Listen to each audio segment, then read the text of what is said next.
ఏపీలో ఎన్నికల వేడిగా సభలు సమావేశాలు జరుగుతున్నాయి. ఇటు వైఎస్ఆర్సీపీ, ఇటు జనసేన, బీజేపీ మరియు తెలుగుదేశం కూటమి భారీగా సభలు నిర్వహిస్తూ భారీ జన సమీకరణతో ఆంధ్రప్రదేశ్ రాష్ట్ర రాజకీయాలు చాలా వేడిగా సభలు సమావేశాలతో చాలా దూసుకు వెళ్తుంది.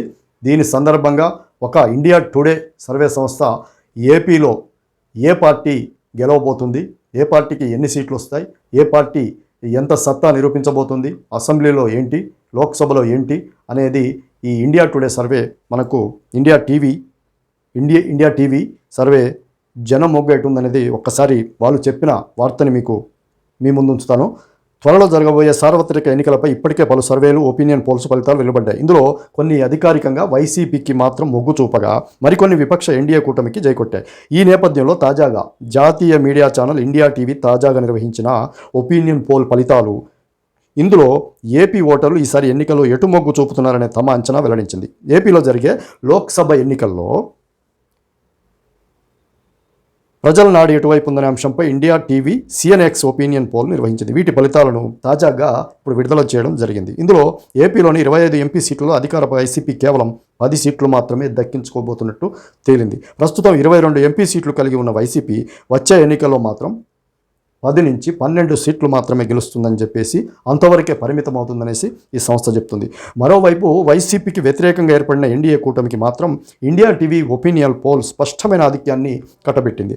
అయితే క్లీన్ స్వీప్ చేసే పరిస్థితులు మాత్రం లేవని తేలిపోయింది. ఈసారి లోక్సభ ఎన్నికల్లో ఎన్డీఏ కూటమిలోని టీడీపీకి 12 ఎంపీ సీట్లు వస్తాయని, అలాగే బీజేపీకి 3 సీట్లు వస్తాయని ఈ సంస్థ తెలిసింది. ఇదే కూటమిలోని జనసేనకు కూడా ఒక 2 సీట్లలో పోటీ కూడా చేస్తున్న కాబట్టి 1 సీటు జనసేన గెలిచే అవకాశాలు ఉన్నాయని మాత్రం చెప్తున్నది ఈ పోలు.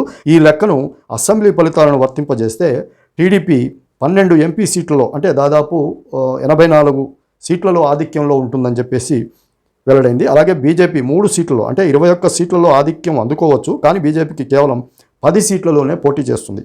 కాబట్టి మిగతా స్థానాల్లో ఈ ఓటింగు కూటమిలో ఇతర పార్టీలకు పడవచ్చు. అలాగే వైసీపీ 10 ఎంపీ సీట్లు సాధిస్తే 70 సీట్ల వరకు వచ్చే అవకాశం ఉందని చెప్పేసి ఈ సంస్థ వెల్లడించింది. ఇక్కడ మనకు ఇవన్నీ వాళ్ళు చెప్పిన దాని ప్రకారం చూస్తే వైసీపీకి 70, టీడీపీ వాళ్ళకి 80, అంటే ఆ కూటమికి సంబంధించి అందరివి కలిపి కూడా 80 వస్తాయని చెప్పేసి కూడా చెప్తున్నారు. అంటే దాదాపు హోరాహోరీ 70-80 అని సంస్థ చెప్తుంది. అంటే సరే, మనం ఎలా చూసుకున్నా ఇది హోరాహోరీగా ఉన్నట్టుగా మాత్రం కనపడుతుంది. వన్ సైడు ప్రజలు మొగ్గు చూపే అవకాశం అయితే కనబడట్లేదు. వన్ సైడ్ అంటే వైసీపీకి కానీ ఇటు తెలుగుదేశం కూటమికి కానీ స్పష్టమైన మెజారిటీ వస్తే ఒకవేళ 5 సీట్లు 3 సీట్లతో మెజారిటీ రావచ్చు, కానీ స్పష్టమైన ఒక 1/3 అనే వచ్చే పరిస్థితి అయితే ఇక్కడ కనబడట్లేదు. జస్ట్ 2-3 సీట్లతో ఎవరైనా రావచ్చు. ఇప్పుడు 70 వాళ్ళు 80 వీళ్ళు అన్నారు. ఇది తారుమారు అవ్వచ్చు. ఎలక్షన్లో జనం అప్పుడున్న పరిస్థితులను బట్టి, అప్పుడు జరిగే సంఘటనలను బట్టి, రాష్ట్రంలో అప్పుడు జరిగే మాటల తూటాలను బట్టి, ఆ మైండ్ గేములను బట్టి ఆ యొక్క రాష్ట్ర ప్రజల యొక్క మార్పులు ఓటింగ్లో వచ్చే అవకాశం ఉంది.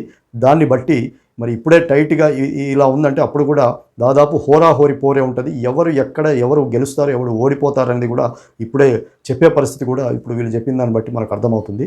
మరి మొత్తానికి వైసీపీ, టీడీపీ, జనసేన, బీజేపీ కూటమి హోరాహోరీ పోరు మాత్రం తప్పదనేది ఇక్కడ తెలుస్తుంది.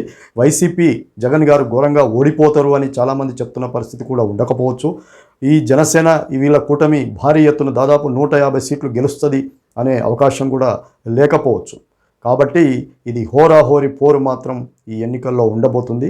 కానీ ఎక్కువ శాతం మాత్రం లోక్సభకు వచ్చేసరికి లోక్సభ సీట్లు మాత్రం బీజేపీ, మోదీ యొక్క ఆలోచన విధానాలు, ఇక్కడ ఉన్నటువంటి ప్రజల యూత్ కానీ ఇది కానీ ఫాలోయింగ్లో కొంచెం మోడీ కోసమైనా సరే తెలుగుదేశం, జనసేన, బీజేపీ కూటమికి ఎంపీ సీట్లలో ఎక్కువ సీట్లు వచ్చే అవకాశం ఉంది వైసీపీ కంటే. కానీ అసెంబ్లీకి వచ్చేసరికి వైసీపీకి ఎక్కువ వస్తాయని మాత్రం చెప్పలేము. 2 మాత్రం హోరాహోరీగా ఉంటాయి.